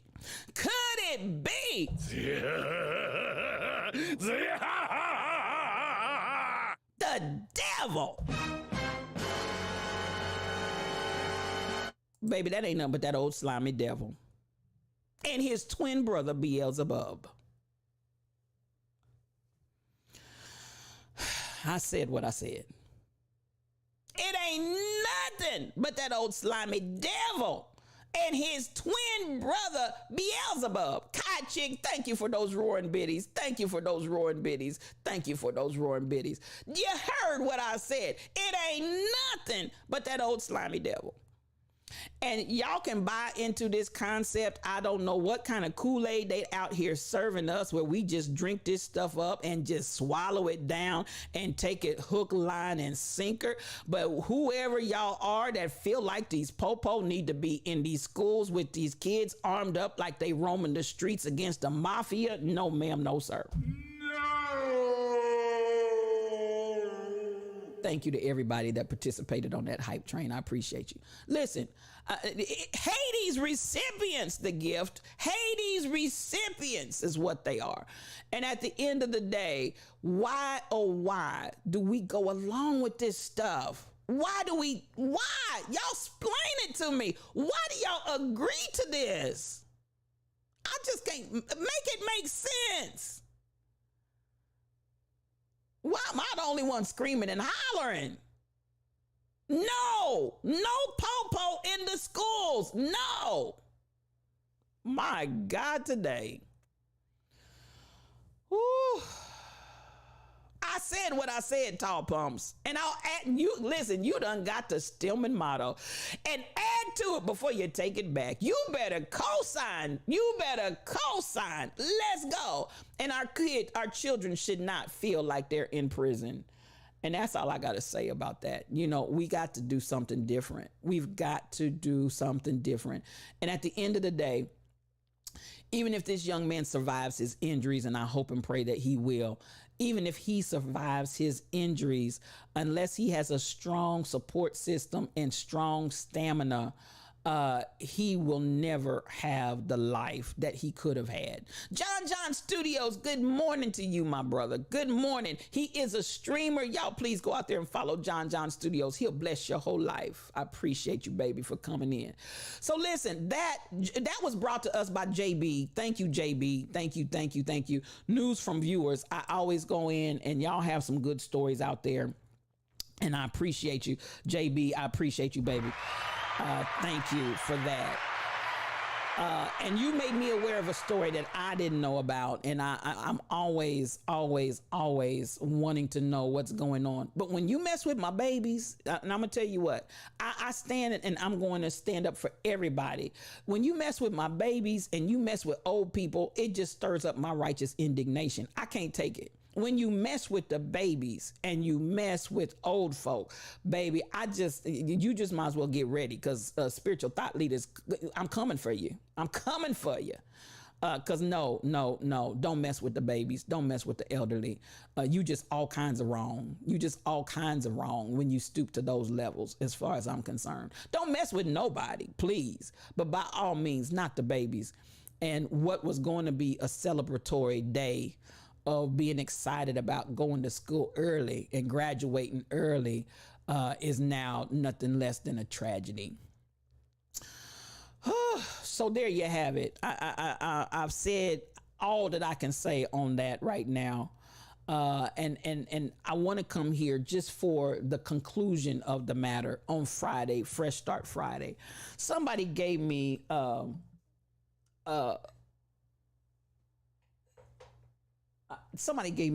I'm looking for it. Do I not have it? Did I put it somewhere else? Somebody gave me a coaster from where I just moved in. And come on, Cassandra, we got to righteously air raid, roar. Somebody gave me a coaster, and I don't know if you can see that or not. Do what you love and love what you do. Now, and even for those, I know as we're getting ready to usher in the new things that are happening, because it's happening, but we got to be aware of what people are destroyed for lack of knowledge. And what we don't know is killing us. And in these instances, it's killing our children. I am an advocate, and I feel like I want to encourage those of us that have callings. And for many of us, that's everybody in here. All of y'all have a calling. Everybody does. Some reason we automatically go to the churchy mindset when we say callings. And I'm going to say what I said yesterday, or whatever day it was. All churches are not ministry, and all ministries are not in the church. All of us have a calling, every last one of us in here. What we get from Church of Funk, what we get from the Cracks, what we get from the Rebel, that's ministry, y'all. That's ministry. It doesn't look like traditional ministry. It doesn't sound or feel like traditional ministry, but people leave out of that channel blessed. What you get from Dr. Dady Priest, that's ministry. What you get from Crazy Berrytown, that's ministry.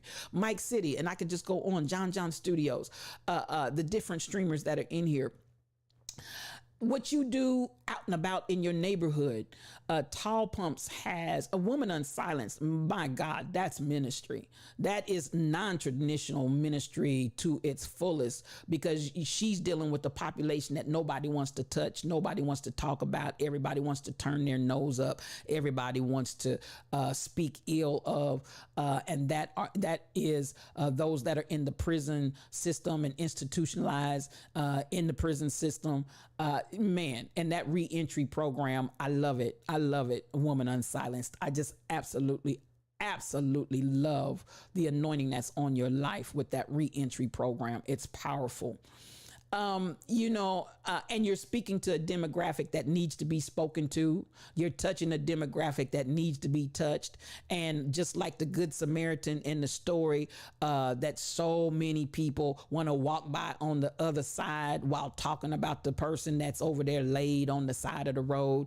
And I'm here to call it out. I'm here to call out religiosity. I'm here to call out that religious spirit, that attitude of better than, that condescending mindset. I'm here to call it out because at the end of the day, there is room for Woman Unsilenced and what she's doing with the reentry program. I just love it. I love it. If you can't tell by the way that I talk about it, I just absolutely love it. Why? Because prison ministries, I wish so many churches would sit down with your raggedy prison ministry going in and trying to make these people be a certain kind of way, and come in bringing condemnation and guilt and all kind of negative energy. And if I can guilt you into changing and giving your life over to the Lord, if I can give you so much condemnation and make you feel so dirty about yourself so you could listen. Nobody needs to be slapped while they're down, and you can call it ministry if you want to, but a lot of it is not ministry, and a lot of it is not effective because of the attitude, the energy, and the spirit that it comes with. But when you get folks that understand Jesus and the term Emmanuel, let's just deal with that. Emmanuel, God with us. And this is the thing that we have to understand about real ministry is when you get to a place where you are God with us. In other words, when you get into it where you can get right down with us and you're not coming at me as somebody bringing me something and rescuing me and to pull me up. No, baby. I need somebody God with us. I need somebody that's right here in it with us. Those are the most effective ministries. That's why a lot of times from my team ministry, I would say your message, and your message, your ministry. So many times we want to go the opposite direction and then feel, oh, I'm all that in a bag of chips. And we come with this condescending attitude that is really one of arrogance. That's the word that was escaping me, with an arrogant attitude. And it's like, no, that ain't ministry. When you can get down in something with somebody, that's why even the effectiveness of how it is that Crazy Berrytown is so effective in the ministry of grief. You have Kim Possible. They're effective in that ministry because what? As Crazy Berrytown said, listen, you may see me snot cry. You may see me do this. You may see me do that. You may get me in all of my different forms of grief. Why? Because I'm right down in there with us. God with us in that grief ministry. I relate to everything I'm talking about. I relate to everything that I'm doing. I relate to everything I'm saying. I didn't get this out of some book. I didn't get this from going to some seminar where they taught me. I didn't get this because somebody taught me this, that, and the other. Baby, I got this because I'm right down in this with you. I'm right down in this grief with you. I'm right down in this journey walking with you. I'm with you. I'm not above you. I'm not some way removed from you. It is God with us ministry. It's Emmanuel ministry. And this is what I want you to understand about this hour. This hour for those that are going to be successful, whatever your gifting and whatever your talent and whatever your calling is, it's going to be effective because the people that are waiting to hear your trumpet sound, they're waiting to hear your sound. They're just waiting to hear it. They're waiting to hear the sound of you blowing your trumpet for what it is that you do. I want you to understand it's going to come from that point and place of do what you love and love what you do. When I tell you, even in my own journey, I got up one morning and I got a call from Crazy Berrytown. And she didn't do this for me to tell, but I'm going to tell the truth. She called me in my journey as I was in a certain place, in a certain space with my mom and her passing and dealing with my grief. Nobody had to call and nobody had to tell her. I didn't have to call and say, check on me. I didn't, whatever. She picked up that phone and she's like, hey, spiritual, I'm just checking in because I know, hey, I get it. What prompts that type of effective, that type of loving, that type of caring ministry? She loves what she does and she does what she loves. That's her. That's her Emmanuel ministry. That's her Emmanuel calling. That's her Emmanuel God with us. And it has the ability to touch what goes from the heart, reaches the heart. If we understand that this hour, many of you right now, what you love and what your passion is, what you are really sometimes troubled by, what really gets your blood flowing and gets your juices flowing. Many times that's because that's your space, that's your calling, that's really who you are and what you do. I want you to go ahead and embrace that you love and that loves you. Love what you do and do what you love. Some of you are in a place right now where you need to go ahead and make that transition from just doing what you do and do what you love. I'm gonna say that again. Some of us are in a position right now where we're transitioning from doing what we do and doing what we love, because doing what we love is really what's going to bring you your place of success. It's going to bring you your place of next calling. It's going to bring you your next level and dimension of life and life more abundantly. I said this the other day and I said, you know what?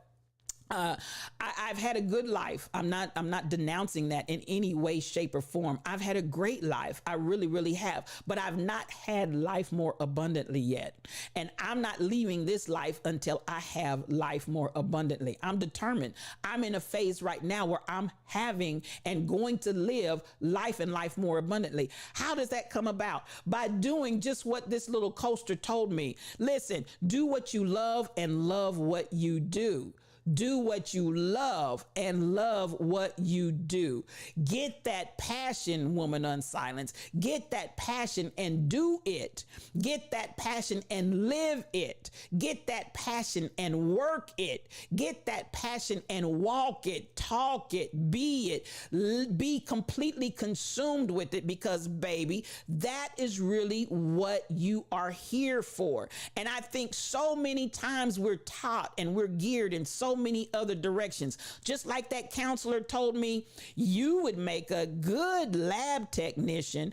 And then we find ourselves getting in that rut of being a lab tech. And then we're doing something, but it's definitely not what we love. It's definitely not our calling. And it's show ain't our passion fairly all day. And so this is where I'm saying to us, this is your season. If you hear me, if you're listening to me today, it's not by accident. It wasn't by happenstance. You're hearing me today because you needed to hear this word. I know I'm in my aligned and assigned place. And I know when I speak to people and the people that are listening, I know I'm speaking what you need to hear. I need you to understand this is your season to do what you love and love what you do. This is your season to step out, even if it's changing gears, if it's shifting directions, if whatever the change and amendment that needs to happen in your life. This is the season now. Hear me when I say it. This is Fresh Start Friday. I need you to now start doing what you love and loving what you do. And if the both of those are not true for you, thank you for following Storm Crow 56. So much love to you. If both of those are not true in your life, I need you to realign yourself. If both of those are not true, and if both of those are not pulsating in the blood in your veins, if both of those are not true, that you are both doing what you love and loving what you do, I need you to make an assessment. I need you to go ahead and look at what do I need to do to shift my gears and change my directions, because I will not just settle for life. This is my season to have life and have life more abundantly fairly all day. This is your season to have life and life more abundantly. Listen, all of that you've experienced and all of that you've seen and witnessed and been a part of, you ain't seen nothing yet. Do you understand the words that are coming out of my mouth? You ain't seen nothing yet. I want you to assess, and I need you to go ahead and determine. And then, come on, Twanna's Twitch. We're getting ready to move into the season of heaven on earth. I see you, Cloud 8229, and I'm gonna hydrate. But I'm hydrating. I'm moist right now. I'm moist right now. I want y'all to understand this is the season where, yes, you are under an open heaven. I keep waking up, and in the morning, I hear the Spirit say to me, what do you want today? What do you want today? What do you want today? And it's that whatever, speak it with your lips. And and I said this in the class, do not shortchange yourself by not saying what it is that you really want, trying to give some other answer that you think is more palatable and more acceptable. Baby, dream your wildest dreams because God gave you the dream. You understand what I'm saying? I'm not getting ready to tell you to fast 40 days and 40 nights to see if that dream is your baby. If God gave you the dream, he gave it to you for you. Come on with that passion. Come on with that love. Come on with that's in your heart. Come on with that skill. Come on with that ability. Come on with that know-how. Put yourself out there and do what you love and love what you do. This is your time, baby. I want you to have life, and not just life, but this is your time for more abundant living. I want y'all to shift gears and don't just be contented with life. I want you to have life more abundantly. He said, I come that you might have life and have it more abundantly. And the thing that frustrates me so many times from the church realm, I look at people talking about life, but I don't see life. I barely see breath. I barely see aspirations. I barely see breathing. Baby, but listen, I'm not just happy to say, oh, I'm breathing today. I want life more abundantly. And this is a season when I decree and I declare over everybody that's under the sound of my voice today, you will not just be satisfied and pacified with life. You now will have a fire, a passion, a burning that says, I won't stop until I have life more abundantly. If it's available to me, and yes, it is, if it's available to me, I'm going to have it. I'm going to have all of it, and I'm going to revel in it. I'm going to roll in it. I'm going to have myself a time in it, and I'm not going to apologize because it's what God had planned for me from the beginning. I'm created for this. I'm made for this. I'm anointed for this. Listen, and I want you to go forth boldly. I want you to go forth without intimidation. I want you to go forth without this sense of fear. I want you to go forth without questioning yourselves. I want you to go forth without thinking, oh, am I going to be able to pull this off, or am I going to fail? No, failure is not an option. You are successful. You're already anointed and appointed, and everything that you put your hands to shall prosper. Oh, I felt that. Everything you put your hands to shall prosper. And I want you to have that attitude. Everything I put my hand to shall prosper. Stop with the fear. Stop with the anxiety. Stop with the questioning and the wondering. Everything, and I do mean everything that I put my hands to shall prosper. I want you to go forth and prosper and be in health even as your soul prospers. I want you to speak forth. Oh, yes. And listen, don't worry about the folk that's a child, all of that prosperity ministry. Listen, you can be in whatever state you want to, raggedy toe up from the floor up, stay there. How I'm going to pay my rent when all my money's spent. If that's where you want to live, reside, and abide, stay there. But listen, I'm called to prosper, and I'm going to prosper. And listen, I want you to move into that place boldly, unapologetically, and listen, watch me. Don't believe me, just watch. That's what somebody said. Don't believe me, just watch. I want you to get that down in your shando, because that's the time, that's the season, that's the manifestation that's on the earth right now. Do what you love and love what you do. Am I talking to anybody this morning? I know I am. Do what you love and love what you do. And that's what I'm going to leave you with this morning. Do what you love and love what you do. For anybody in here that's been settling, stop it. Stop settling. Stop settling. Do not settle. Don't settle for just life. God promised you life more abundantly. Why would you leave that on the table? If God has put life more abundantly on the table, why would you just take and eat from the plate called life when there's a whole platter of life more abundantly? Why would you leave that on the table? Why would you leave? And you know what? When I look at the table right now, it looks like the platter of life is just empty and picked over. And the platter of life more abundantly is just sideboards running off the side. And everybody just keeps passing up life and life more abundantly. Because all of y'all know how to eat is life. And in the platter that's absolutely empty because it's been gobbled down and eaten up, death. Folks done ate death up. Y'all ain't ready for me. Folks have eaten every drop and y'all back there licking off the plate, trying to get the dribblings of death. And you just keep on clamoring around that plate. But I set before you today life and death, but I want you to choose life. And then on that same table, I got life and death, choose life. But then not only life, but I got life more abundantly. If you want that platter over here, y'all, it's some more abundant life over here. It's some more abundant life.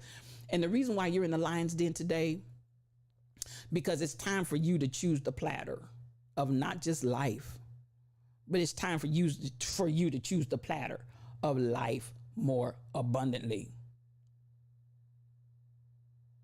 I'm going to say it one more time for the people in the back. You done already did. I said before you life and death, choose life. Okay, you did that. But that's not all that's on the table. There's also life and life more abundantly on that same table. Now I'm telling you, don't just choose life. Choose life more abundantly. And at the end of the day, and thank you for this coaster. Thank you for this in my new house, in my new digs. Do what you love and love what you do. Therein comes life more abundantly. And life is like a box of chocolates. I feel like Forrest Gump. And that's all I got to say about that. That's all I got to say about that. Well, I feel for my brother and I feel for my sister. This has been another edition of Yes You O Cubed, one-on-one, just me and you. I am your spiritual thought leader, Regina L. Stillman, and I want to thank you for coming in and spending some time with me this morning. I appreciate every last one of you that are in the room, because listen, you're here not by accident, but it's a divine assignment that you be here this morning. Eat till you're full fairly. That's what I want you. Woo! Come on. Eat till you're full. Come on. Till you overflow. That's what I'm talking about. Eat until you're full and overflowing life more abundantly. That's what I'm talking about. Girl, you about to make me start all over again. Listen, I am your spiritual thought leader and I appreciate you. I hope you took that word today to heart and I hope you took it seriously, because I want you to live and have life more abundantly. Do what you love and love what you do. Get that pulsating through your veins so you can be happy right here in this present world. Heaven on earth, as Twannis Twitch called it. Now listen, I want you to follow me, y'all. I'm out there. My nephew, I have to say, Kendall Betts, has really been helping me. We're going to get all these platforms up and running, and each one of them will have something different. So follow me on Facebook, on YouTube, on Twitter, Twitch, Patreon, Discord, and more. Baby, we get this thing set up because we getting ready to roll. And listen, this is my calling. This is my passion. This is what I love. I love what I do, and I do what I love. Come on, y'all, follow me. And we have a mantra over here. We don't have a spirit of fear. We don't have a spirit of intimidation. We don't have any of that. We got power. We got love. We got a sound mind. And as long as you're moving in love, greater is the love working in you than anything that's in this world. I am all powerful in love. And at the end of the day, we are going to see a change. It's already happening. But it's just not talking about change, but we will be the change that we want to see.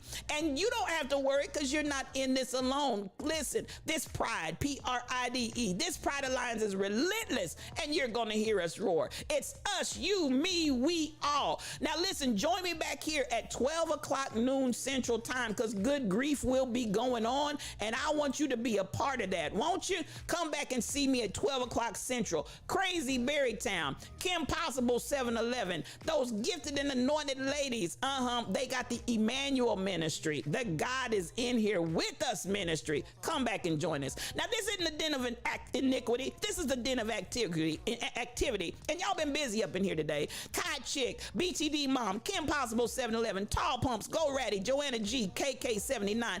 Thank you for those roaring biddies, and thank you for that hype train and all of those gifted subs. I appreciate you. My 3 moderators are the best: Michelle Browno, Shelly Thunder, and the Rebel Inc. And hold on and copy that raid message, because we're headed to the Rebel Inc. even now. Cloud 8D229, thank you so much. Stormcrow 56, thank you for following. You're part of the city. Come on in. Mike City, Little Southern Girl, K Love for Life. Come on. I appreciate you for those resubs. Now listen. Copy that raid message if you will. Copy that raid message and ride with us right on over to see the Rebel Inc., because that's my girl. And Cloud HD 9229, I'm getting ready to go ahead and have me a sip and hydrate. I'm gonna hydrate now, because now I feel a little thirsty down in my spirit. So I'm gonna get me a little taste of thirst quencher, and we gonna go on about our business. Now listen, this is what I want you to do. Do what you love and love what you do, and have peace for your journey.